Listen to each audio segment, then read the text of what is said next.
This is how it ends? I whispered to myself. It was the glow of my phone screen that woke me. At first, I thought it was another midnight reminder from corporate, some urgent document to prepare before sunrise, but the subject line froze me in place. Termination effective immediately. The timestamp read 1:05 a.m.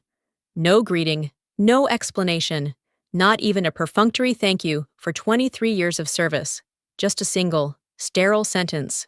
For a moment, I sat in silence, staring at the hotel ceiling as if the right words might rearrange themselves on the screen. Then the chill set in, not just in the room, but in my chest. But even in that moment of humiliation, I reminded myself of one truth. When the world takes everything away from you, the only thing you can protect is your health. You too. Get some good sleep. Let me know where you're watching from. Like and subscribe if you've ever felt left out after giving your all. My name is Naomi Hale. For more than 2 decades, I served as Director of Community Relations and Land Development at Claiborne Industries.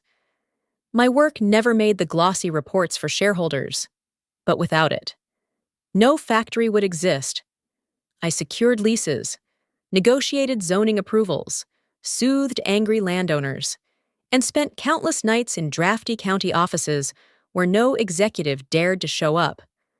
I gave them stability. I gave them ground to build on, literally. And yet here I was, discarded in the dead of night. The man behind it was Gideon Blake, Claiborne's new CEO. Young, ambitious, polished to a fault. To him, history was dead weight, and I was its keeper. He mocked my attachment to legacy, called me the company's historian, as if that were shameful. Gideon wanted speed, numbers, and the sheen of disruption. People like me, loyal, steady, grounded, didn't fit in his vision. The contrast could not have been sharper. I had dedicated my life to preserving trust between the company and the communities it relied upon. Gideon, in less than a year, managed to turn those communities into mere stepping stones for investor calls. But in his haste to erase me, he made a mistake. That email, so curt and cruel, lacked his signature. It was stamped only with a digital HR seal. Legally, it was a crack, a fissure wide enough for me to slip through if I chose. At 1:05 a.m., Gideon Blake thought he had ended me. In truth, he had just opened the first door to his own downfall. The hours after that email stretched like a fog. I packed my bag in slow motion, my mind drifting not to the future, but backward, through the 23 years I had given Claiborne Industries. Every season of my life seemed bound to their deadlines, their crises, their relentless demands. I remember my daughter's high school graduation. I promised her I would sit in the front row and clap until my arms were sore. Instead, I sat under the humming lights of a municipal office, convincing a reluctant farmer to lease his land. I called her afterward, my voice too bright, and told her I was proud. She said she understood. She always understood. That was her gift, and my guilt. I gave them anniversaries, birthdays, holidays, each sacrificed on the altar of just one more deal, when the engineers and executives celebrated billion-dollar milestones. I stayed in the shadows. No one toasted me. No one even asked if I made it home safe after midnight meetings. Still, I believed loyalty was its own reward. And yet here I was, erased in the dead of night by a man who had known me for barely a year. Gideon Blake reduced my life's work to a timestamp and a cold sentence. As I sat in that silence, my phone buzzed again. For a heartbeat, I thought it might be a mistake, perhaps an apology or correction. But it was a message from Marjorie, a colleague I had mentored for years. Naomi! I shouldn't say this, but you need to know. They planned this months ago. They were just waiting for the right moment. I stared at the words, my throat tightening. The betrayal wasn't sudden. It was deliberate, orchestrated, patient. Every late-night report I filed, every extra mile I drove, had been shadowed by a decision already made. The pain cut deeper than the firing itself. It wasn't just that I had been cast aside. It was that my sacrifice had been meaningless to them all along. The night before, everything collapsed. I clung to a single thread of hope. Gideon Blake had called me into his office late, the city skyline glowing behind him like a theater set. His tone was uncharacteristically soft, almost persuasive. "Naomi," he said, steepling his fingers. "I know you've been with Claiborne longer than most of us have been in the industry. I don't want to erase that.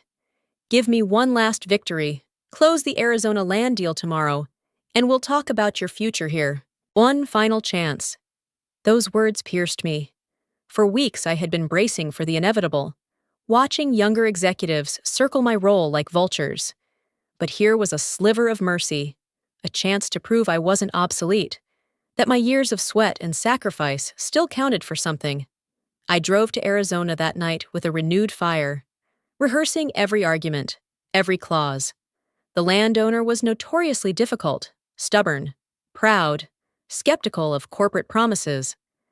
I stayed in his kitchen until nearly midnight, sipping bitter coffee, listening to stories about his grandfather's soil and his fears of losing it. Patiently, I bridged his history with Claiborne's future.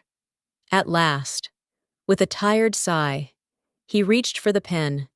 His signature flowed across the page like a lifeline. I left his farmhouse with tears stinging my eyes, not from exhaustion, but from relief. Gideon would see this. He would see me. The next morning, I hand-delivered the signed contract to headquarters. Gideon barely looked up when I placed it on his desk. "Good," he murmured, scanning the document. For a fleeting second, I believed I had secured my place again. Maybe loyalty still mattered. Maybe I still mattered.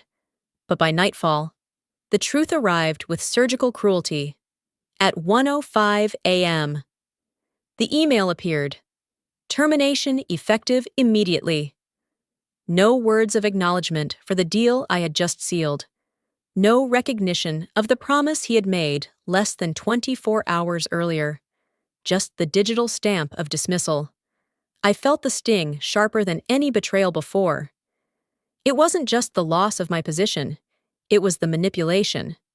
Gideon had dangled hope like a carrot, knowing full well he would cut me loose the moment I delivered what he wanted. He didn't just fire me, he used me to finish his agenda, then discarded me as if I were a spent matchstick. The Arizona deal should have been my redemption. Instead, it became the final proof of my invisibility. I had poured my last reserves of energy into winning a battle I was never meant to keep. As I stared at the ceiling that night, the bitter taste of deceit lingered. Hope had been a lie, and Gideon Blake had written it in my blood. The morning after I delivered the Arizona contract, I was summoned to the executive boardroom. The long glass table gleamed under fluorescent lights, each seat filled with polished suits and practiced smiles. At the head sat Gideon Blake, younger than most of the men who served him, his cufflinks flashing as if they alone declared his authority. I entered quietly, carrying the satisfaction of the signed contract still warm in my chest. For a moment, I believed this was recognition, perhaps even the future he had promised me. But Gideon's smirk told a different story. "Everyone," he announced, his voice carrying the rehearsed cadence of a showman. "Let's talk about legacy and about what holds us back." His eyes landed on me. "Some of us have mistaken tenure for value. Some have confused sentiment with strategy." A ripple of uneasy laughter traveled down the table. My pulse quickened. I knew where this was going, but I couldn't fathom that he would turn this entire board into his stage. He gestured toward me as though I were an exhibit. "Naomi has been here for over 2 decades. She's dedicated." No doubt. But dedication doesn't build futures. It builds museums. His words sliced the air, every syllable deliberate. And Claiborne doesn't need a historian. We need visionaries. The humiliation was scorching. My throat tightened, but I forced myself to meet his gaze. For 23 years, I had built bridges with communities, secured land, and carried the company through obstacles no balance sheet could measure. And here he was, reducing me to a relic in front of the very people who had toasted my victories. I wanted to speak, to defend myself, but every word that rose in my chest burned into ash. It wasn't that I had no argument. It was that the verdict had already been delivered.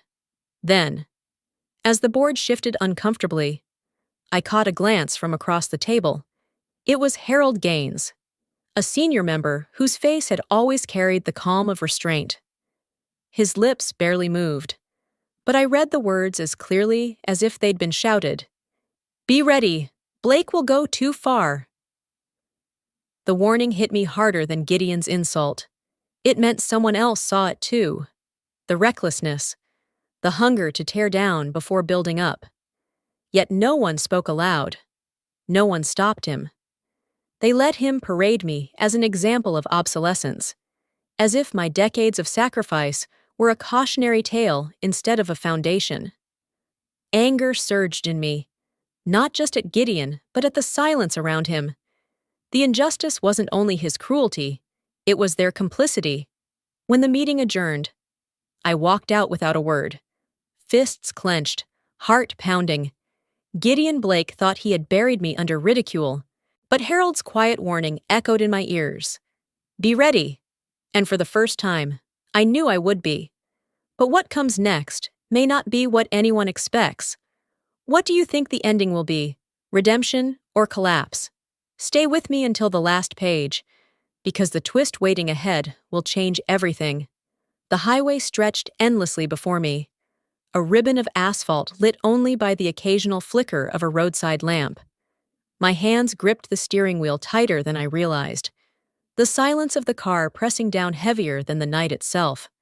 Every few miles, I thought of turning back, of simply collapsing in the anonymity of some motel room, but something deeper kept pulling me forward. By the time the first light touched the horizon, I reached the farmhouse, my father's farmhouse, the place where I had grown up, where my earliest memories were bound to the scent of cedarwood and the soft creak of the porch under his boots. For years, I had avoided staying here alone, afraid that the house would feel more like a mausoleum than a home. But tonight, after the humiliation Gideon had staged, it felt like the only place left that still remembered me. I stepped into the study, where dust floated lazily in the dawn light, cutting through the curtains. Everything looked untouched, as though my father had just stepped out for a walk. His books lined the shelves, filled with notes in the margins, his handwriting strong and deliberate. The same desk he had used for decades stood in the corner, its drawers heavy with contracts, letters, and the life's work of a man who believed in both loyalty and law. I pulled open the bottom drawer and lifted out the file box I had once sworn never to touch. Claiborne, Factories ABC. My throat tightened at the sight of my father's meticulous labels. He had known the value of every page, every clause, every safeguard. As I spread the documents across the desk, memories surged. I saw myself as a girl, sitting cross-legged on the rug, practicing multiplication tables while my father drafted agreements with a fountain pen. I remembered the nights he stayed up past midnight, murmuring that fairness written on paper is fairness that can last. He believed contracts weren't just legal tools, they were shields against arrogance. My eyes caught on something unusual. Tucked between the typed pages of lease agreements was a sheet of lined paper, yellowed with age. The handwriting leapt out instantly, my father's bold, uncompromising script. Naomi, if you're reading this, it means justice has finally called your name. Remember, land is more than soil, it is dignity, and dignity must never be surrendered. I traced the words with trembling fingers. The weight of them was almost unbearable, as if he were still guiding my hand. Tears blurred the ink, but I didn't wipe them away. For the first time since that email, the hollow in my chest began to fill, not with rage, but with a steady resolve. The farmhouse had given me more than shelter. It had given me my father's voice again. And in that voice, I found the quiet strength to face what was coming. The farmhouse was silent, but my thoughts were anything but. I sat at my father's old desk. The lease agreements spread before me like pieces of a puzzle that could either destroy or preserve an empire. My eyes kept returning to the clause, his clause, that gave me the power to end Claiborne's dominion over the land beneath its factories. The authority was mine, signed into existence long before Gideon Blake ever set foot in the company. But power has weight, and that weight pressed on me until my chest ached. If I enforced the clause, 3 factories would go dark. Thousands of men and women, people I had known for years, would lose paychecks, security, stability. I pictured their faces. Linda, the single mother who never missed a shift. Jorge, who sent money back to his parents every month. And the dozens of young interns who saw Claiborne as a stepping stone toward dreams of their own. They would suffer for Gideon's arrogance. And that thought nearly broke me. Yet if I did nothing, if I stayed silent, then my family's name would be trampled into the dust. My father's legacy would be mocked, his careful protections disregarded. Gideon would stand taller, using my humiliation as proof that loyalty was meaningless, and I would carry the knowledge that I had allowed arrogance to win. I pressed my palms to my eyes, torn between loyalty to the workers who trusted me and the bloodline that trusted me still. The house creaked softly in the night air, as if even its timbers were urging me to choose. My phone buzzed on the desk. For a moment, I almost ignored it, too exhausted to face more bad news. But something made me swipe the screen. It was a group message from a handful of employees, names I recognized instantly. Naomi, we know what they did to you. Word has spread. If we have to choose between Gideon and you, we choose you. The words lit up the screen, steady and unshakable. I read them once, twice, a third time, until the meaning sank deep into me. They weren't blind to what was happening. They saw the injustice, the manipulation, the betrayal, and instead of turning away, they were standing with me. A sob caught in my throat, not of weakness, but of release. The choice had never been between saving workers or saving dignity. It was about protecting both from a man who had already devalued them. Gideon Blake had underestimated not just me, but everyone whose sweat kept those factories alive. I folded the letter from my father back into the file, my decision clear. The weight in my chest lifted, replaced by a steel resolve. If justice had called my name, then I would answer. And this time, I would not be alone. The sky was still gray when I set the printer humming. 3 letters, 3 seals, 3 signatures, each one carrying the authority my father had left in my hands. The farmhouse was quiet, except for the sound of paper sliding into envelopes. The same sound that had filled this room decades ago when he drafted the original contracts. My fingers didn't tremble this time. The doubt that had haunted me all night was gone. By dawn, I stood at the small-town post office, sending out the certified letters that would alter the course of Claiborne Industries. 1 to Ohio, 1 to Kentucky, 1 to Arizona. Each was addressed to the legal office attached to the factory it governed, citing the clause that invalidated their leases, effective immediately. I watched the clerk stamp them, her expression ordinary, unaware that the simple thud of ink was the sound of a billion-dollar empire shaking. Driving back, I felt a stillness I hadn't known in years. Not relief, not vengeance, just clarity. My father had written the path long ago. I had simply followed it. The first call came mid-morning. The Ohio plant. The manager's voice was frantic. Naomi, the gates are locked. Legal just confirmed it. Our lease is terminated. Trucks are backed up at the docks. What do we tell the workers? I closed my eyes for a moment, picturing the familiar faces on that floor, men and women who had clocked in faithfully, never knowing their livelihoods rested on contracts inked by a hale hand. Tell them the truth, I said gently. This wasn't their doing, and it won't be their burden alone. By noon, I drove to the factory myself. Dozens of employees milled outside, confusion painted across their faces, but no anger when they recognized me stepping from my car. A hush rippled through the crowd. Whispers spread, not of blame, but of recognition. She's the one who built this place with her father. At the main gate, a figure in a gray uniform stood waiting. His shoulders were broad, his hair silvered with time. But I knew him instantly. Thomas McKenna, the head of security, once my father's closest confidant, for a heartbeat. Neither of us spoke. Then, slowly, Thomas removed his cap, his voice thick with respect. Robert would be proud of you. Naomi! The words struck me harder than any insult Gideon had hurled. Pride, not shame. Continuity, not erasure. I felt the weight of my father's presence in that moment, not as a ghost, but as a guide. Behind me, the workers didn't scatter. They didn't curse my name. They stood in quiet solidarity, waiting for answers but offering no judgment. In their silence, I found strength. As I walked past the chained gate, my resolve only deepened. The first factory had fallen.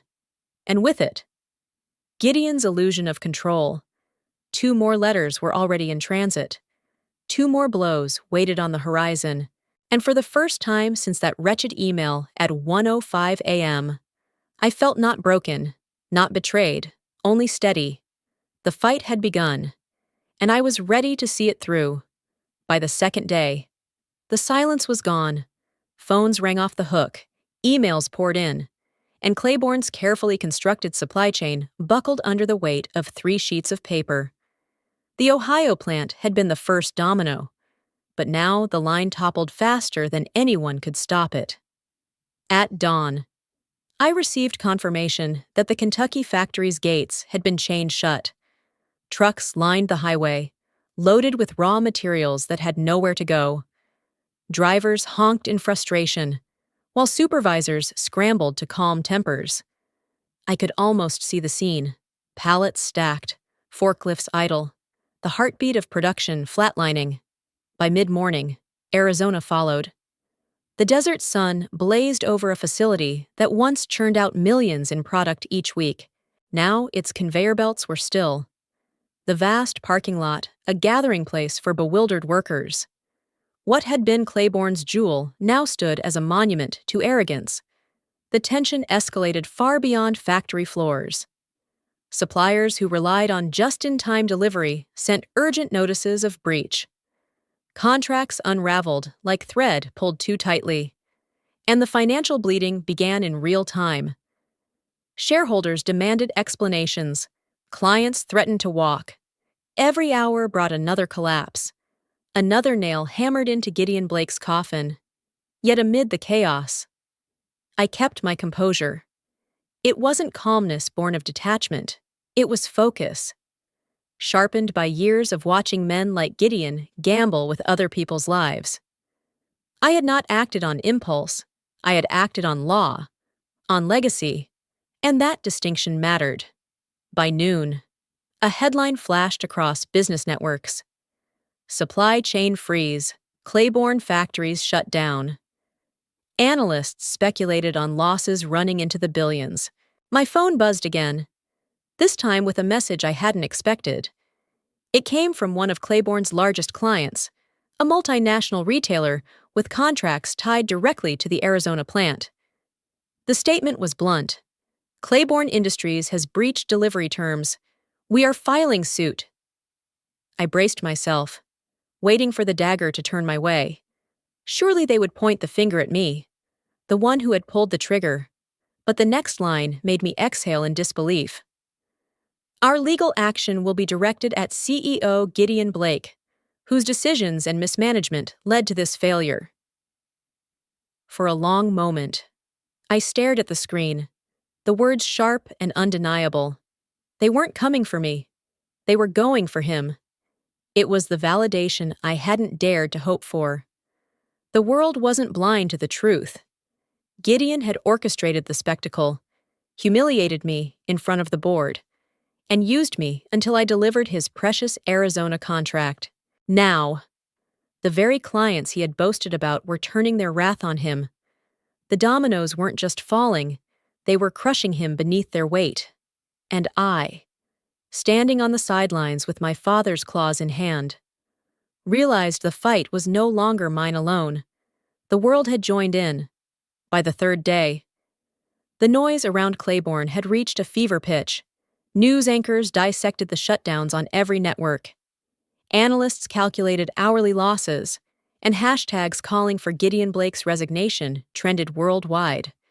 Investors fled, clients sued, and the once pristine image of Claiborne now looked like a crumbling empire held together with tape. That was when my phone lit up with a number I recognized instantly. Gideon Blake. I let it ring twice before answering, pressing the speaker button as I opened the small recorder app on my desk. My father had taught me long ago, always document the words of a desperate man. "Naomi!"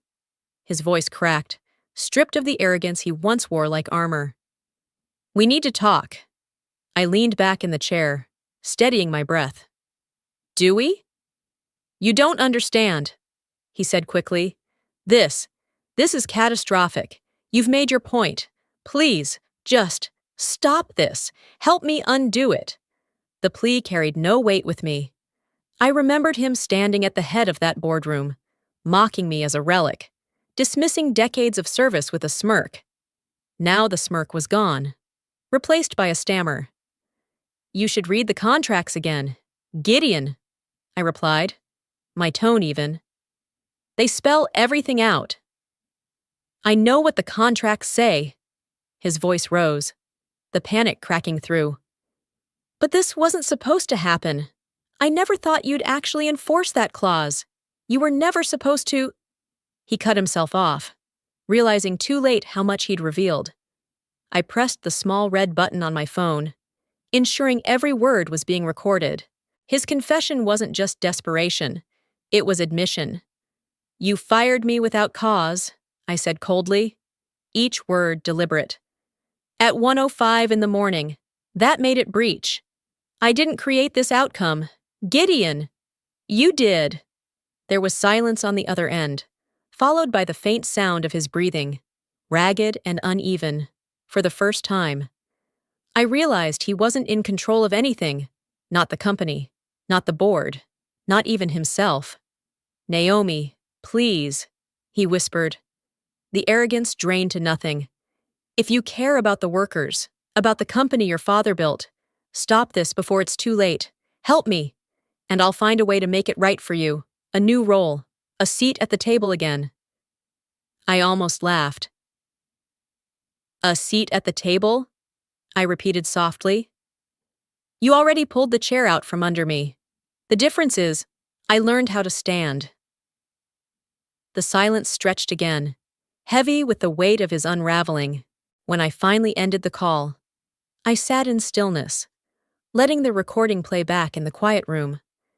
His voice, shaken, stumbling, admitting the truth, wasn't just proof of his weakness. It was evidence. Evidence that he had fired me unjustly. Evidence that everything collapsing around him was of his own making. And as I saved the file to a secure drive, I felt the cold clarity of control settle over me. Gideon thought he was begging for mercy. What he didn't realize was that his downfall had already been sealed, in his own words. By the time the weekend arrived, Claiborne's name was no longer synonymous with stability. It was synonymous with scandal. Every major news outlet replayed the same clip on a loop. Me, standing in front of the farmhouse porch, answering a question with a calmness I hadn't felt in years. They fired me at 1:05 a.m., I said, my voice steady, the air still around me. But my father taught me something long before boardrooms and contracts. He taught me that peaceful sleep is worth more than silver, that dignity outlasts dollars. Those words, spoken from a place of truth rather than strategy, carried farther than I imagined. Within hours, they flooded television screens, news sites, and social media feeds across the country. By nightfall, a hashtag emerged, sleep over silver, and it caught fire. Workers across industries began posting their own stories, the late-night shifts, the unpaid overtime, the birthdays missed for a company that never noticed. My words had become a rallying cry for the invisible, not just for me, but for everyone who had ever been told loyalty was a liability. And then the letters started arriving. Not legal letters, but handwritten ones. The first came from a group of Claiborne employees. Their words simple and profound. We want to work under the Hale name, not under Blake's. You built this with your father. Let us build it again with you. I held that note in my hands for a long time, tears clouding the ink, for years. I had thought my sacrifices meant nothing, that every family moment I had missed had been swallowed by corporate greed. Yet here was proof that it hadn't been for nothing. People had seen me, they remembered, they were willing to stand with me. Even as Gideon's empire collapsed around him, the irony was almost poetic. Gideon had tried to erase me to cement his own legacy. Instead, his downfall had written mine into history. He had mocked me as a company historian, and now the record would show he was the villain in the story, not the visionary. For the first time since that cold email shattered my sleep, I felt whole again. The fear was gone, the shame dissolved. What remained was a quiet liberation, a steady knowledge that I had carried my father's name with honor, and that people had recognized it, standing once more on the porch. I looked out across the fields he had loved, and I whispered softly to the wind, "You were right, Dad. Dignity always outlasts dollars."